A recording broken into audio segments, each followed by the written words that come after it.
नमस्कार दोस्तों, एक बार फिर आप सभी का स्वागत है एजुकेशन प्लस परिवार में। एनसीईआरटी गणित कक्षा 10 समांतर श्रेणी प्रश्नावली 5.2 प्रश्न संख्या 8। देखिए यहाँ प्रश्न दिया हुआ है, एक समांतर श्रेणी में 50 पद हैं जिसका तीसरा पद 12 है तथा अंतिम पद 106 है। 29वां पद ज्ञात कीजिए। सबसे पहले हम ये मान लेंगे कि उसका प्रथम पद यानी पहला जो पद हमने ए मान लिया। किसी भी श्रेणी का पहला जो पद होता है वो ए होता है और सर्वांतर हमने मान लिया डी।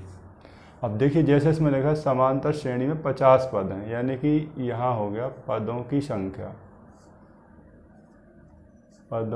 संख्या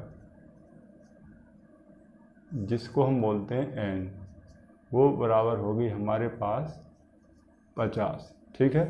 तीसरा पद हमें दिया हुआ है 12 दिया हुआ है, तो तीसरा पद यानी इसको हम लिख सकते हैं A3।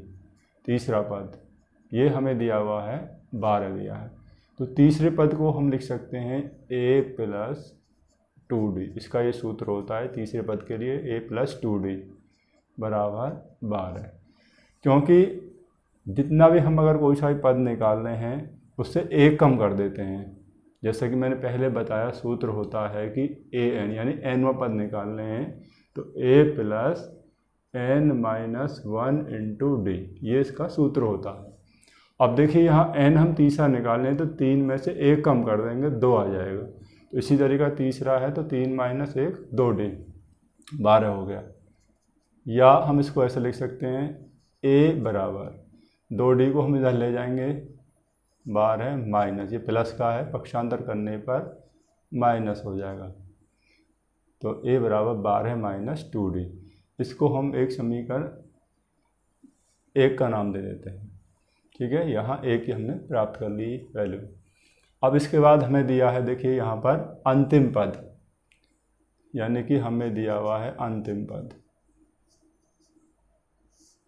अंतिम पद जिसको हम L बोलते हैं। वैसे तो अंतिम पद हमें L बराबर दिया हुआ है यहाँ पर 106।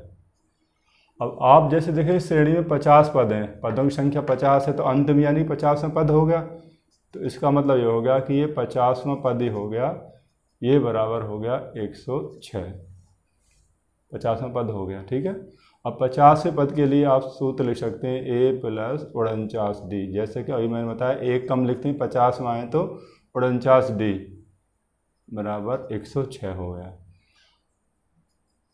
अब समीकरण 1 से हमने a का मान पहले ही प्राप्त कर लिया। a की मान है हमारे पास 12 - 2d, तो इस मान को a की जगह रख दीजिए, तो यहाँ पर हम रख देंगे 12 - 2d और ये आपको दिया हुआ है 49D बराबर 106।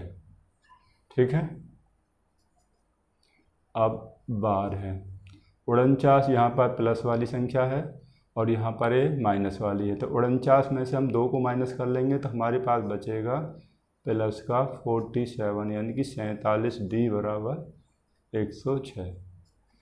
अब हम 47D बराबर, अब इस 12 को इधर ले आते हैं, तो प्लस का है तो इधर आके माइनस हो जाएगा, 106 - 12, तो हमारे पास 47D बराबर, इसमें से घटा दीजिए, यहाँ बचेगा 6 में से 2 गए 4 और यहाँ 94, यानी कि 94 हो गया। अब हम D की वैल्यू निकाल लेंगे, तो यहाँ गुणा में तो इधर आके क्या हो जाएगा, भाग में हो जाएगा, यानी कि 94 को 47 से डिवाइड कर दीजिए, कितनी बार हो जाएगा, 2 बार, तो D की वैल्यू हमारे पास आ जाएगी 2, जिसको हम D यानी कॉमन डिफरेंस या पदांतर या उसका नाम सर्वांतर भी बोल देते हैं। अब हम इस D का जो हमें मान प्राप्त हुआ है, इसको जो हमने समीकरण 1 जो माना था, यहाँ पर समीकरण 1 जो बनाया था इसमें रख देते हैं, तो यहाँ पे लिखेंगे हम D का मान समीकरण 1 में रखने पर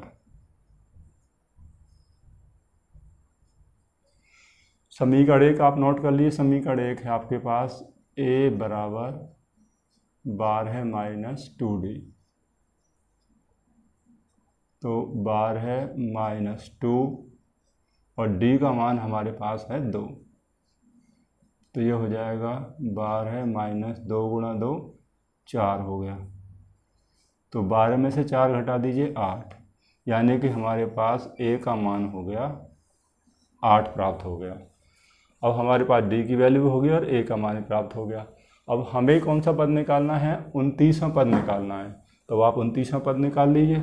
तो आप लिख दीजिए 29वां पद बराबर, इसके लिए सूत्र क्या 29वां निकालने हैं, तो ये हो जाएगा a प्लस 28d। एक कम कर देते हैं, जैसा कि मैंने आपको शुरुआत में बताया था।